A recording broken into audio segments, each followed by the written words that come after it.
자, 오늘은 참된 신앙의 증표라는 제목으로 잠시 말씀을 나누겠습니다. 현대를 살아가는 사람들에게 중요한 것 중에 하나는 이미지와 평판입니다.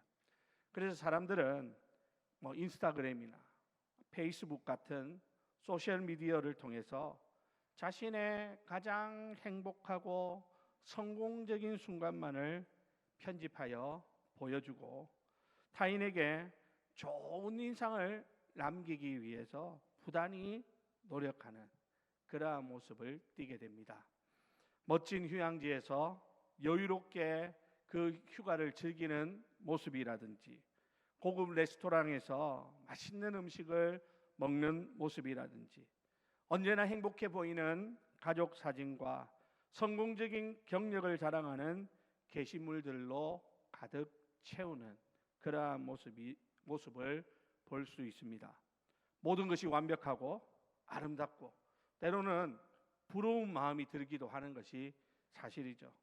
마치 그것을 보고 있느라면 그들의 삶에는 어떤 어려움이나 아픔도 없는 것처럼 느껴질 수 있습니다. 하지만 여러분, 과연 그럴까요? 그 화려한 사진 한 장 뒤에 숨겨진 진짜 현실은 과연 그렇게 행복하고 모든 것이 완벽한 그런 삶을 살고 있는 사람들이 얼마나 될까요? 행복한 커플 사진을 올리기 직전에 심하게 다투었을 수도 있는 일이죠. 요즘은요, 좋은 남자친구가 되는 조건이 뭐냐면 사진을 잘 찍어줘야 됩니다. 어디 가든지 이제 남자친구가 아니라 좋은 남편이 되는 것도요, 어디 좋은데 아내를 데리고 가면 사진을 예쁘게 잘 찍어줘요. 다리도 길게 찍어줘야 되고요. 가급적이면 얼굴은 작게 나오게 이렇게 찍어줘야지. 그래야 좋은 남편, 좋은 남자친구가 된다고 합니다. 어디 남자만 그렇겠습니까? 여자들도 마찬가지겠죠. 여러분, 멋진 자동차를 막 자랑하고 있지만 사실은 감당 못할 빚에 시달리고 있는 사람들도 있을 것입니다. 수많은 좋아요를 받는 그 사진은 사실 수십 장, 수백 장의 사진을 찍은 끝에 가장 잘 나온 한 장의 인생샷일 뿐 그 사람의 삶 전체를 보여주는 것은 아님을 우리는 잘 알고 있죠. 오히려 그 화려함 뒤에는 깊은 외로움과 불안함이 숨겨져 있을 수도 있다라는 것이죠. 이것이 바로 오늘날 우리가 경험하는 온라인과 오프라인, 즉 보여지는 삶과 실제 삶의 차이라고 할 수 있겠습니다. 그런데 여러분, 오늘 제가 이 말씀을 묵상하고 준비하면서 그런 생각을 해봤어요. 혹시 우리의 신앙생활도 이런 SNS와 같은 그러한 모습으로 보여주는 신앙으로 이렇게 변질되고 있는 것은 아닌가라는 것입니다. 교회 와서 교회 와서 드리는 우리의 예배, 경건하게 사용하는 우리의 말들, 성경을 옆에 끼고 있는 그러한 모습들, 특별히 우리 목사님들은 그렇잖아요. 목사님들은 그런다면서요. 성경을 꼭 이렇게 끼워야 된다고 그래요. 그래야 은혜가 된대요. 밑으로 이렇게 들고 다니면 별로 은혜가 안 된대. 항상 이렇게 끼고. 목사님들 대부분은 보세요. 이렇게 다니는. 저는 이렇게 잘 안 하지만 이렇게 딱, 그것도 딱 멋진 성경책을 딱 끼고. 여러분, 이것은 결코 지금 우리가 살아가고 있는 21세기에 새롭게 대두된 문제가 아닙니다.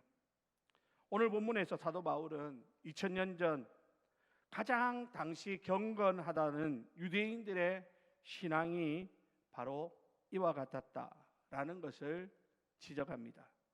그들은 율법과 할례라는 누구도 따라올 수 없는 완벽한 영적 프로필을 가지고 있었던 사람들이죠.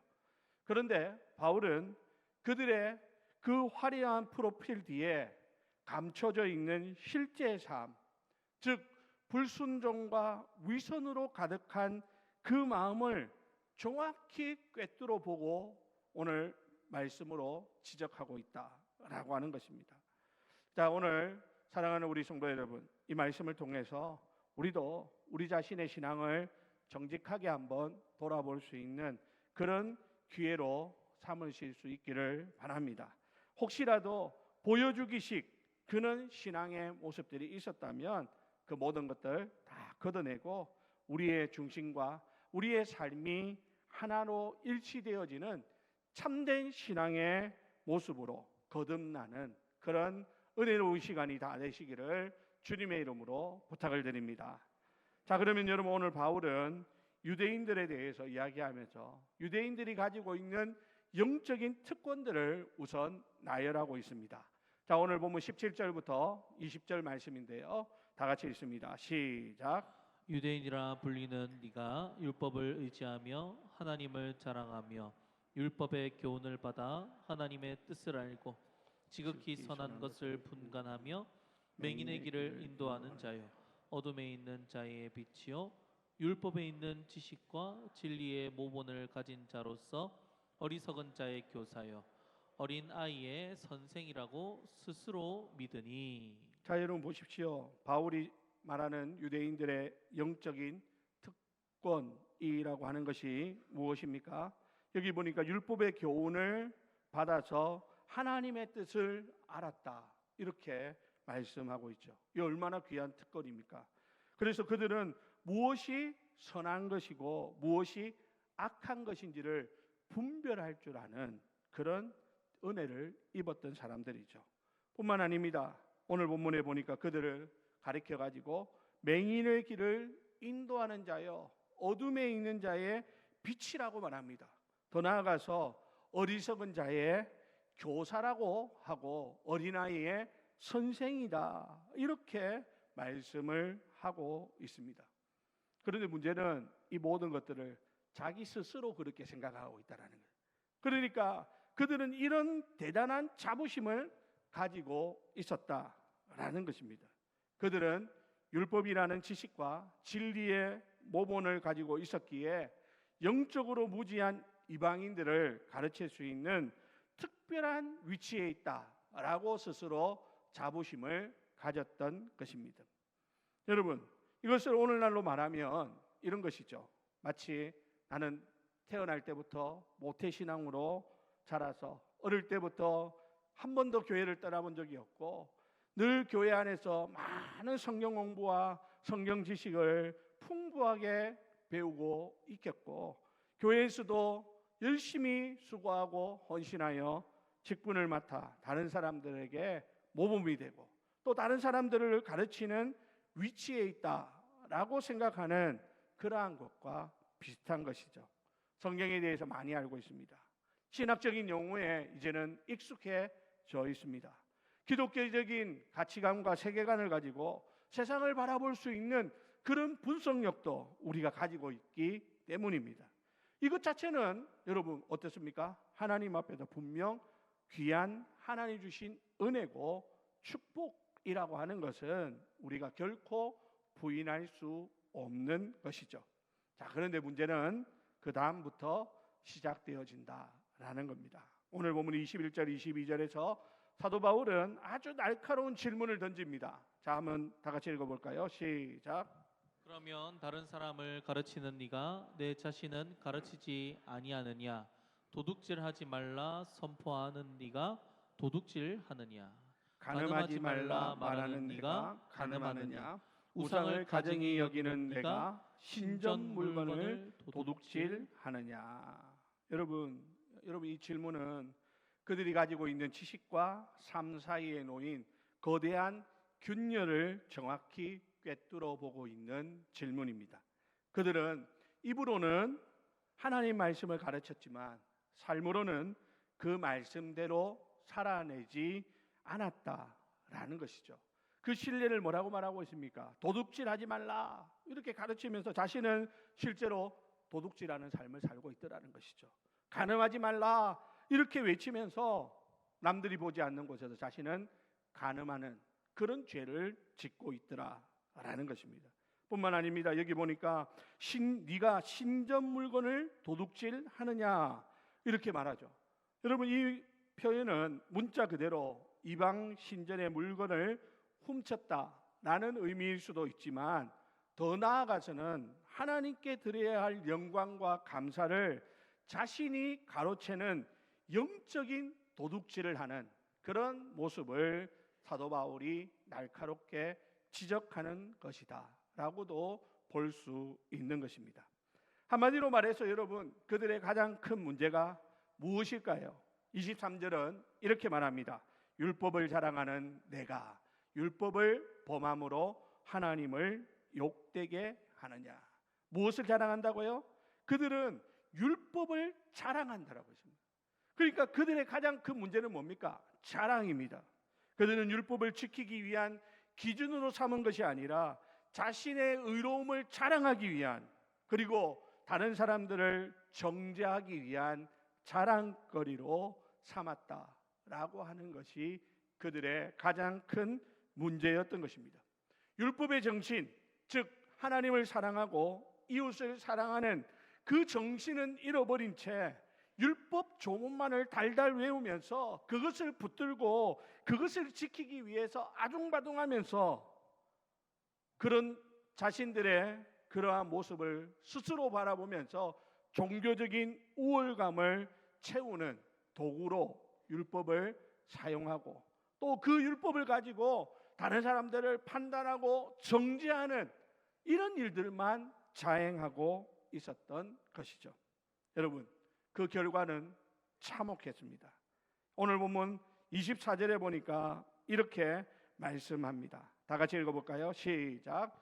기록된 바와 같이 하나님의 이름이 너희 때문에 이방인 중에서 모독을 받는도다. 여러분, 이 말씀은 이사야 52장 5절의 말씀을 인용한 것입니다. 하나님의 백성이라고 자부하던 그들의 위선적인 삶 때문에 오히려 이방인들이 하나님을 어떻게 했다고요? 오해하고 조롱하게 되었다라는 말입니다. 그들은 하나님의 영광을 드러내는 통로로 사용되어지는 것이 아니라 하나님의 이름을 더럽히는 걸림돌이 되고 말았던 것입니다. 사랑하는 우리 성도 여러분, 오늘 이 말씀은 오늘 살아가고 있는 우리에게도 아주 무서운 경고의 말씀이 됩니다. 우리가 아무리 많은 성경 지식을 쌓고 있고 교회에서 중요한 직분을 맡고 있고 유창하게 신앙의 언어들을 구사한다 할지라도 우리 삶이 그 지식을 뒷받침하지 못한다면 우리는 2000년 전 유대인들과 다를 바가 없다라는 것이죠. 우리의 변화되지 않는 모습, 말과 행동이 다른 이중적인 이 모습 때문에 세상 사람들이 교회를 향해, 하나님을 향해 손가락질하고 있다면 우리는 하나님께 영광을 돌려드려야 되는 존재들인데 오히려 우리가 하나님의 영광을 가리는 심각한 죄를 짓고 있는 것이죠. 그러므로 사랑하는 우리 성도 여러분, 참된 신앙의 증표는 뭡니까? 머리에 담긴 지식이 아니라 삶으로 살아내는 순종, 여기에 참된 신앙의 증표가 있다라는 사실을 기억하시기 바랍니다. 얼마나 많은 지식이 내 머리에 담겨져 있느냐, 얼마나 많은 경험들이 내 삶에 쌓여 있느냐, 이것도 중요하지만 그것보다 더 중요한 것은 내 삶으로 이 말씀을, 내가 알고 있는 성경 지식을 살아내고 있느냐. 여러분, 이것이 우리의 신앙의 참된 증표라고 하는 것을 우리는 늘 기억해야 하는 것이죠. 자, 여러분, 이제 바울은 이어서 유대인들이 가장 큰 자랑거리로 여겼던 할례를 문제 삼습니다. 여러분, 할례는 창세기 17장에 보면 하나님께서 아브라함과 그의 후손에게 주신 언약의 표징이죠. 유대인 남자는 태어나면 8일 만에 할례를 받게 함으로써 이제 너는 하나님의 언약 백성이 되었다라고 하는 것을 직접 몸에 새기도록 하는 아주 중요한 의식이었습니다. 그들에게 이 할례는 마치 구원의 보증수표와 같았다라고 해도 과언이 아닐 것입니다. 자, 그런데 여러분, 오늘 바울은 이렇게 생각하고 있는 유대인들의 그 통념을 단호하게 깨부셔버립니다. 자, 25절을 말씀을 함께 볼까요? 다 같이 읽습니다. 시작. 네가 율법을 행하면 할례가 유익하나 만일 율법을 범하면 내 할례는 무할례가 되느니라. 아멘. 여러분, 할례라고 하는 외적인 표징의 가치는 율법을 순종하는 삶이 동반될 때만 유효하다라고 바울이 선언합니다. 만약 우리가 율법을 어기면서 몸에 새겨놓은 그 할례의 흔적이 있다면 그 몸의 할례의 흔적은 아무 의미 없는 상처 자국에 불과할 뿐인 것이죠. 좀 심하게 말하면 할례 받지 않은 이방인들과 똑같다라고 해도 과언이 아니라는 것입니다. 내 할례는 무할례가 되느니라라는 이 선언은 아마 이 이야기를 듣는 유대인들에게는 엄청난 충격으로 다가왔을 것입니다. 앞에서 말씀드린 것처럼 그들은 이 할례를 자기의 최고의 자랑으로 여겼다는 거예요. 그래서 할례 없는 이방인들에 대해서는 버르지만도 못하게 여길 정도로 자기 몸에 할례의 흔적이 있는 것은 가장 좋은 신앙의 표징이라고 생각했는데 바울은 네 할례가 무할례가 되었다라고 하니 얼마나 큰 충격을 받았을까 하는 것은 우리가 미루어 짐작해 볼 수 있는 것이죠. 여러분, 바울은 여기서 멈추지 않습니다. 한 걸음 더 나아가서 아주 역설적인 주장을 펼칩니다. 26절 27절 다 같이 읽습니다. 시작. 그런즉 무할례자가 율법의 규례를 지키면 그 무할례를 할례와 같이 여길 것이 아니냐.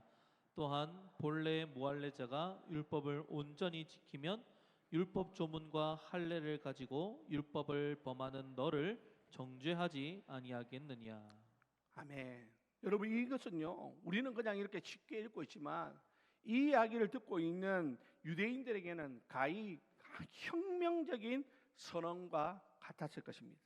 할례를 받지 않은 이방인이라 할지라도 그 마음 중심이 하나님을 향해 있고 율법의 정신, 즉 사랑과 정의를 실천하며 살아간다면 하나님께서는 그들의 그 무할례를 할례와 같이 여겨주신다라는 것입니다.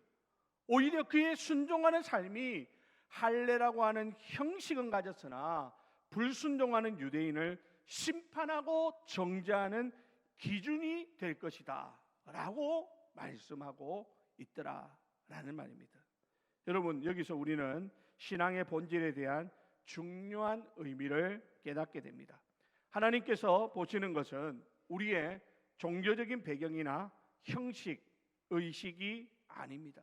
하나님은 우리의 중심, 우리의 마음을 보시는 분입니다. 오늘날 우리에게 할례는 어떤 것이겠습니까?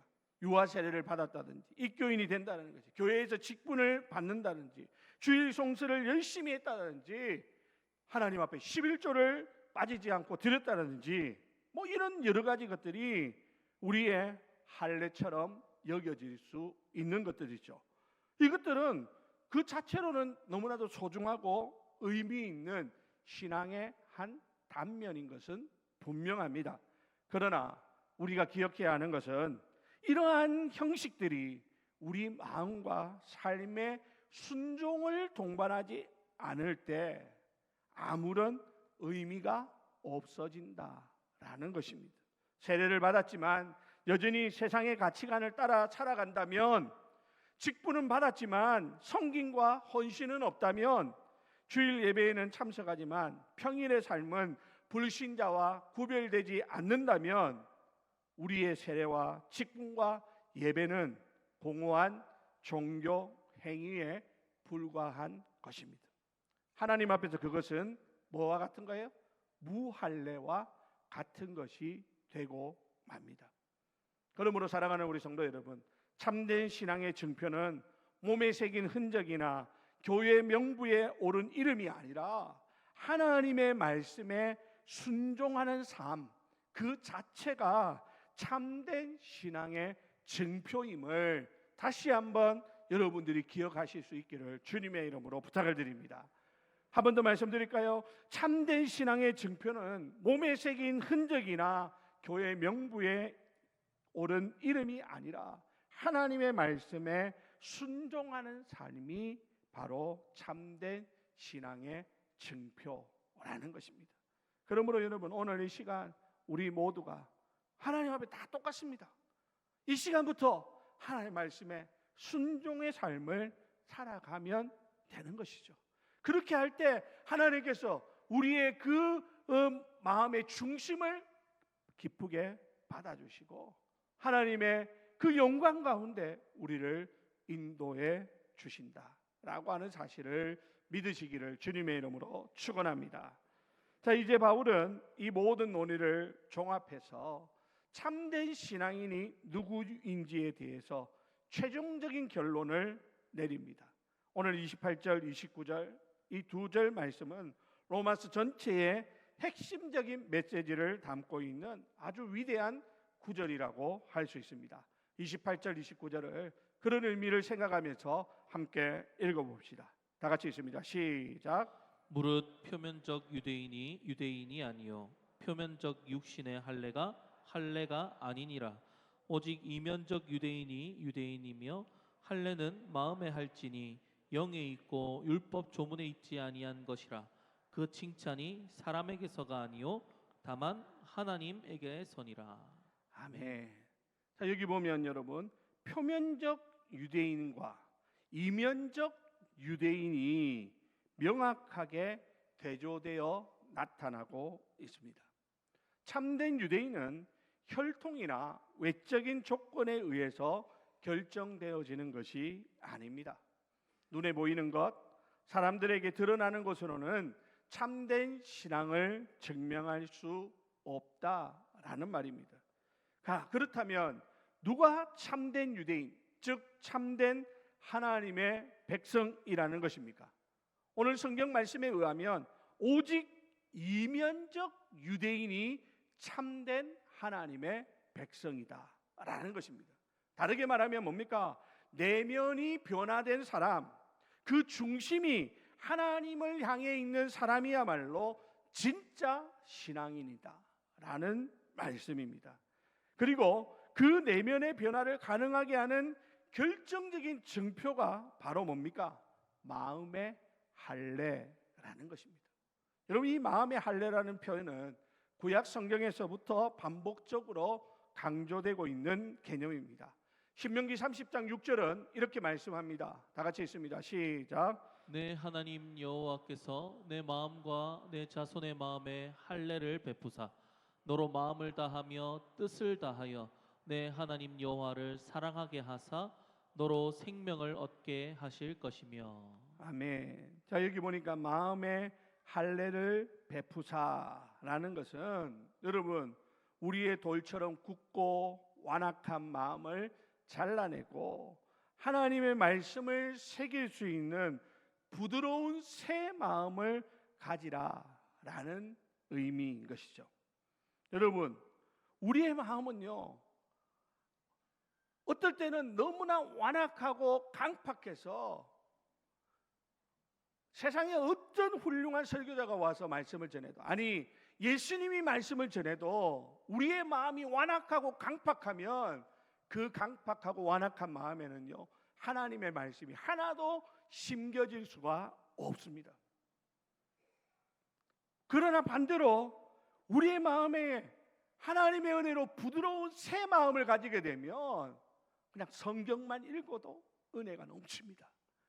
말씀을 들을 때 이 말씀이 모두가 나를 향한 하나님의 음성처럼 들려지고, 그래야 그 말씀에 붙들림 바 되어지는 그런 놀라운 은혜를 경험하게 된다라는 것입니다. 그러므로 여러분, 오늘 우리에게 중요한 것은 뭡니까? 우리의 마음을 어떻게 만드는 거예요? 부드러운 새 마음으로 만드는 것입니다. 그런데 여러분, 우리의 마음을 부드러운 새 마음으로 만드는 것은 누가 하는 것일까요? 오늘 본문 29절에 보면 이렇게 말하죠.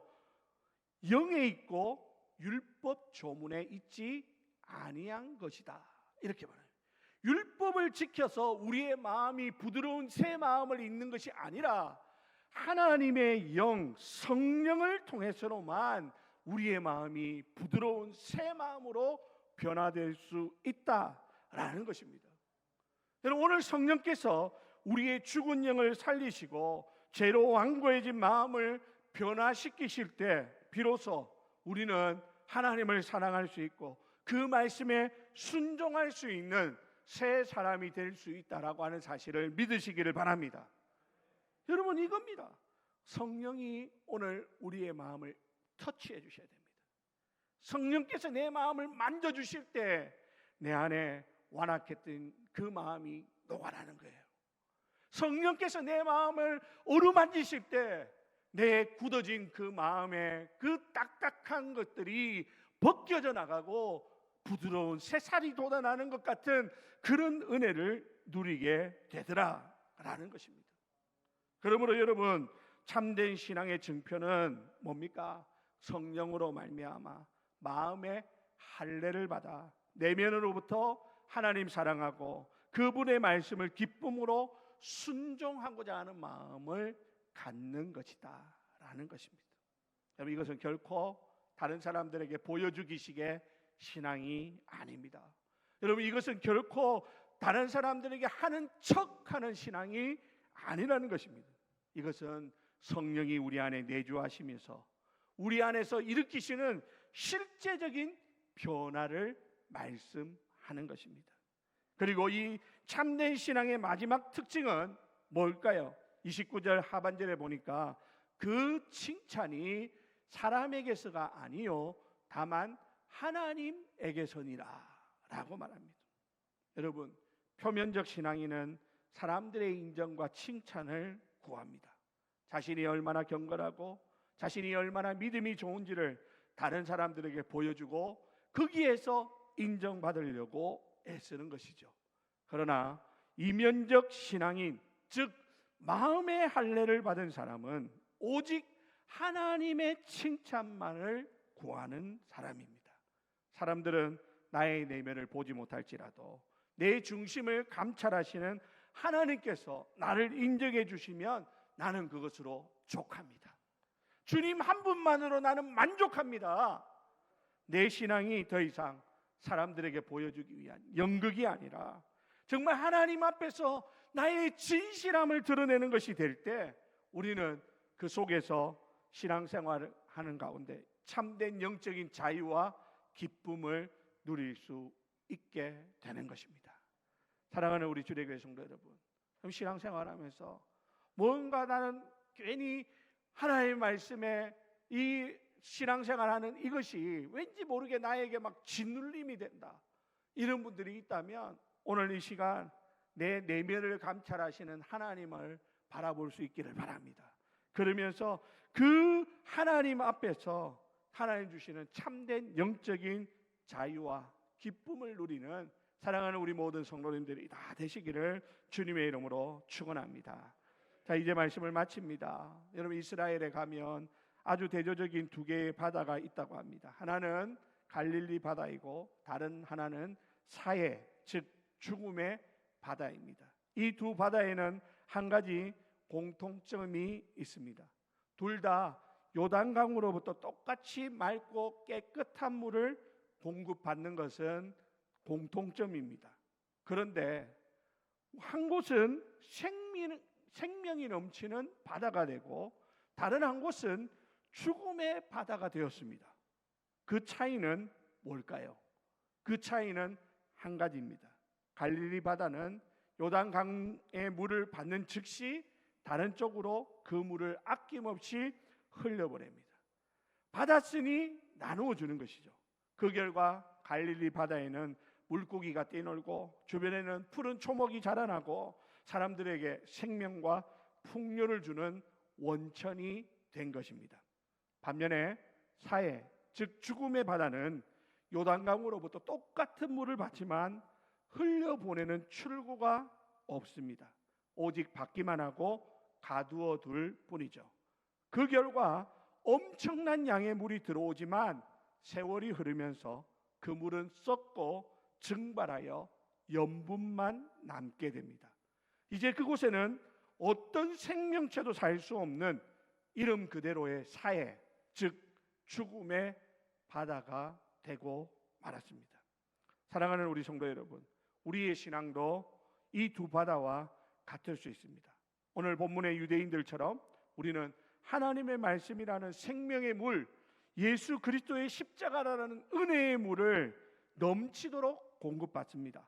그러나 그 생명의 물이 우리 안에 들어와서 고여 있기만 하면, 그것을 지식으로만 쌓아두기만 하면, 그것을 자신의 의로움과 자랑거리로만 삼는다면 우리의 영혼은 결국 사해처럼 변하고 말 것입니다. 겉으로는 은혜의 물로 가득 찬 것처럼 보일지 몰라도 생명의 열매는 하나도 맺지 못하는 영적으로 죽은 신앙인이 되는 것입니다. 참된 신앙의 증표는 얼마나 많은 은혜를 받았느냐가 아니라 그 받은 은혜를 어떻게 흘러보내고 있느냐라는 것으로 증명됩니다. 성령으로 마음의 할례를 받은 사람은 받은 은혜를 가두어 둘 수 없습니다. 그 은혜가 너무나 감사해서 사랑과 순종과 섬김으로 이웃에게, 세상에게로 흘려보내게 되는 것이죠. 그의 삶은 갈릴리 바다처럼 주변 사람들에게 생명을 나누어주는 축복의 통로가 되는 것입니다. 사랑하는 우리 주례교회 성도 여러분, 하나님께서 오늘 우리에게 물으십니다. 사랑하는 아무개야, 너는 갈릴리 바다로 살고 싶으냐? 아니면 사해로 살고 싶으냐? 오늘 이 시간 주님의 이 질문 앞에서 우리가 해야 될 것은 하나님 앞에 기도하는 것입니다. 하나님, 내 영혼이 은혜를 가두는 사해가 되지 않게 하시고 받은 은혜를 흘려보내는 갈릴리 바다가 되게 하여 주옵소서. 사람의 칭찬을 구하는 표면적 신앙에서 벗어나 오직 하나님만 아시는 중심의 진실함으로 사랑과 순종의 열매를 맺는 참된 신앙인이 되게 하여 주옵소서. 겸손히 이렇게 기도하는 자들에게 하나님께서 그 은혜를 부어 주실 것입니다. 우리의 삶을 통해 죽어가는 영혼들이 생명을 얻게 되고 척박한 세상이 푸르게 변화되는 놀라운 역사가 일어나게 될 줄로 믿으시기를 주님의 이름으로 간절히 축원드립니다.